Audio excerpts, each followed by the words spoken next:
Hi guys, so we have already bought the Sony ZVE10 camera and Sigma 16mm f1.4 lens for about a week. And if you haven't watched my unboxing video, I put a link up there. Today I would like to share with you the pros and cons of this combination from my point of view. So let's start with the pros.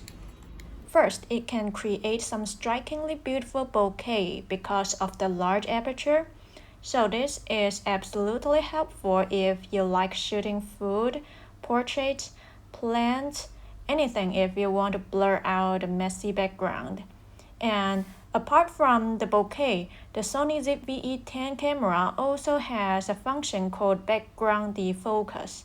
It allows you to quickly blur out the background without doing lots of settings on your own. Second, also because of the large aperture, it performs greatly during nighttime shooting. Let's take a look at this photo I took at around 8 or 9 p.m. on the street in Macau. Even with a higher ISO, there isn't much noise, and with a little editing, you can have a photo like this.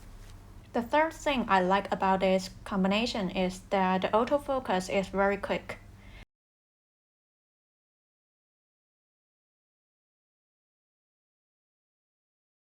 You can see it focuses nicely. Take a look at this footage I took in our apartment. At first, you see a blurry box of milk, and then it focuses perfectly.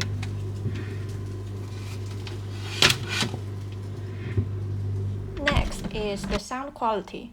I watched some camera reviews and some people say that this camera can create a little bit of noise during the shooting, but I think it is totally acceptable. When you use the wind noise reducer or this piece of fur, whatever it is called, the sound is like this. So the voice you are hearing now is me talking into the built-in microphone, and I'm here on my balcony, so you can hear some of the traffic down there. Take a look at how busy the street is. I'm living on the 31st floor in Macau, by the way, so yeah, that's how it sounds like on outdoors. So now I'm inside my apartment. So ideally, you shouldn't be hearing the outside traffic.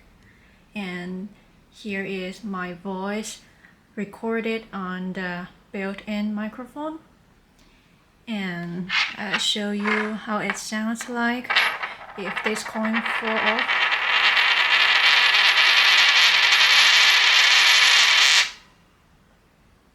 And this is how the boiling coffee sounds like.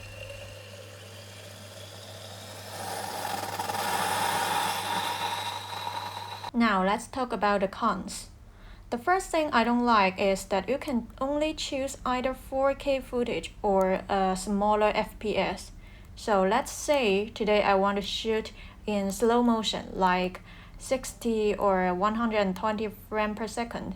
In this case, I can only choose HD. There's no 4K option.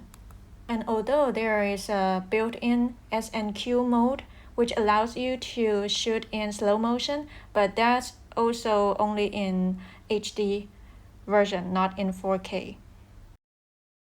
The second thing I want to complain is the camera setting. The Sony camera setting is pretty messy. Like, I have to watch several tutorials about camera settings in order to know how to set the camera. You can see from this video that there are 9 pages, 11 pages in all these settings, so that's a bit tricky.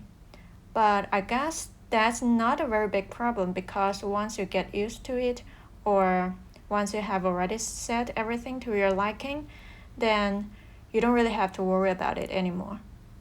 The third thing I don't like is that when I want to shoot time-lapse, or as the Sony camera called it, the interval shooting, it won't convert the time-lapse into a video automatically, so you have to download their software to do it manually. It's pretty easy and pretty quick, but I mean, Why don't you just turn it into a video automatically? I have to spend about 30 minutes to manually turn it into a video and wait for the software to process it. So that's a waste of time. And the fourth thing I don't like is that sometimes I think 60mm is a little bit too wide for street photography.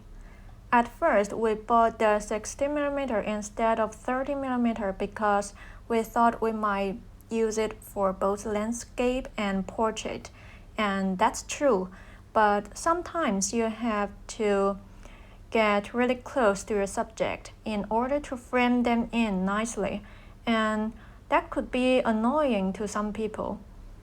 Otherwise, you will have to crop the photo during editing, but then you will lose some resolution. And finally, the last thing I don't like about this camera is the battery. You can only charge it when you put it inside the camera and connect it with a USB wire. That is to say, even if you have a backup battery, you won't be able to use the camera while you are charging the other battery.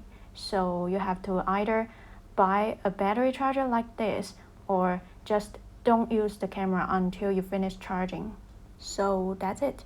I've listed 5 pros and 5 cons of Sony ZVE10 camera and Sigma 60mm f1.4 lens. I would say it's super sharp, super quick, and definitely great gears that worth investing in. So I hope you find this video helpful, and I'll see you next time. Bye.